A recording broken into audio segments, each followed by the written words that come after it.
இந்த வாரம் சரியாப்பா நடக்க போற 1-on-1 ரவுண்டு சுற்றுல அபிஷேகோட பெர்ஃபார்மன்ஸை பார்த்துட்டு எஸ்பி சேனல் செய்த செயல் இருக்கு இல்லையா, இது ஒட்டுமொத்த அரங்கத்தையும் அதிர வச்சிருக்கு அப்படின்னே சொல்லலாம். சரியாப்பா டெட் சாம்பியன் சீசன் 5க்கு அபிஷேக் கிடைச்சிக்கக்கூடியது ஒரு பெரிய வரம் அப்படிங்கிற மாதிரி தான் எக்கச்சக்கமானவங்க அபிஷேகாவுக்கு ஆதரவா அவங்க கருத்துக்களை பதிவு பண்ண ஆரம்பிச்சிருக்காங்க.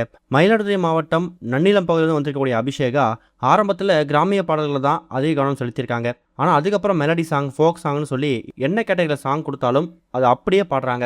அதனாலவே என்னவோ தெரியல, எல்லா வாரங்களும் அபிஷேகாவுக்கு தொடர்ந்து கோல்டன் கிடச்சிக்கிட்டு இருக்கு. அபிஷேகா கோல்டன் வாங்காத வாரம் எது அப்படின்னு கேட்குற அளவுக்கு தான் நம்மளை யோசிக்க வச்சிருக்காங்க. அந்த அளவுக்கு அதிரடியான பெர்ஃபார்மன்ஸ் கொடுக்கக்கூடிய அபிஷேகா இந்த வாரமும் அதுக்கு பஞ்சம் வைக்கல. காரணம் என்னன்னா, இந்த வாரம் நடக்க போகிறது பேட்டில் ரவுண்டு, அதாவது ஒருத்தருக்கு ஒருத்தர் மோதக்கூடிய 1-on-1 ரவுண்ட் அப்படிங்கிற அடிப்படையில் ஒரு சுற்று வைக்கிறாங்க. இந்த சுற்றுல அபிஷேகா கூட அக்ஷித் மோதுறாரு.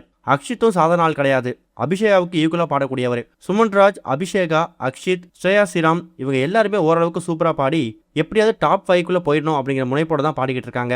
அப்படிப்பட்ட 2 பேரை மோத வைக்கும் போது அந்த சுற்றுல பரபரப்புக்கு பஞ்சமே இருக்காது. 1-on-1 ரவுண்டுனா தலையில் லைட் அடிக்கிற மாதிரியோ இல்லை கிரீன் சிக்னல் கொடுக்குற மாதிரியோ தான் ரவுண்டு வைப்பாங்க. ஆனால் இப்போ தமிழ்நாட்டில் தேர்தல் ரொம்ப விருப்பமாக போயிட்டு இருக்க சுச்சுவேஷனில் கண்டஸ்டன்ஸ் பாடக்கூடிய அந்த நேரத்தில் ஜட்ஜஸாக இருக்கக்கூடியவங்க ஒரு சீட்டில் எந்த கண்டஸ்டன் நல்லா பாடிருக்காங்களோ அவங்க பேரை எழுதி பாக்ஸில் ஓட்டு போகிற மாதிரி சிஸ்டம் கொண்டு வந்து அப்படி தான் ரிசல்ட் அறிவிக்கிறாங்க. அது மூலயமா 2 பேர் பாடுறாங்கன்னா அதில் யாருக்கு பெஸ்ட்டாக அதிக ஓட்டு விழுந்திருக்கு, 4 ஜட்ஜஸில் மெஜாரிட்டி ஓட்ஸ் யாருக்கு விழுந்திருக்குதோ அந்த ஒரு கண்டஸ்டன் தான் இந்த வாரம் பெஸ்ட் பெர்ஃபார்மராக இருப்பாங்க. பாடக்கூடிய பேட்டில் ரவுண்டில் 1-on-1 ரவுண்டில் இன்னொருத்தவரை யார் பெஸ்ட்டாக பாடிருக்காங்க அப்படின்னு சொல்லிட்டு தெரிய வரும். அப்படி தான் இந்த வாரம் அக்ஷித் அப்புறம் அபிஷேகா பாடும்போது அரங்கமே அழிந்து போகிற அளவுக்கு கைத்தறி நடந்திருக்கு. காரணம் என்ன, 2 பேருமே அதிரடி பெர்ஃபார்மன்ஸை கொடுத்துட்டாங்களாம். அக்ஷித் ஆட்டி வைத்தால் யாரோ அப்படிங்கிற பாட்டையும், அபிஷேகா ராசாவே உன்ன நம்பி அப்படிங்கிற மாதிரி முதல் முறையை பார்த்து ஒரு பாட்டையும் பாடியிருக்காங்க. இவங்க 2 பேரும் பாடி முடிச்சதுக்கு அப்புறம் ஒட்டுமொத்த அரங்கமும் 5 போகிற அளவுக்கு ஸ்ரீனிவாஸ், ஸ்வேதா மோகன் இவங்க எல்லாமே கைத்தறி கொடுத்துருக்காங்க. ஆனால் ஒரு படி மேலே போய் எஸ்பி சரண் ஸ்டேஜுக்கே போயிட்டு அபிஷேகாவையும் அக்ஷித்தையும் ஹக் பண்ணி தான் அன்பை வெளிப்படுத்த மட்டும் இல்லாமல் பாராட்ட தெரிவிச்சிருக்காரு.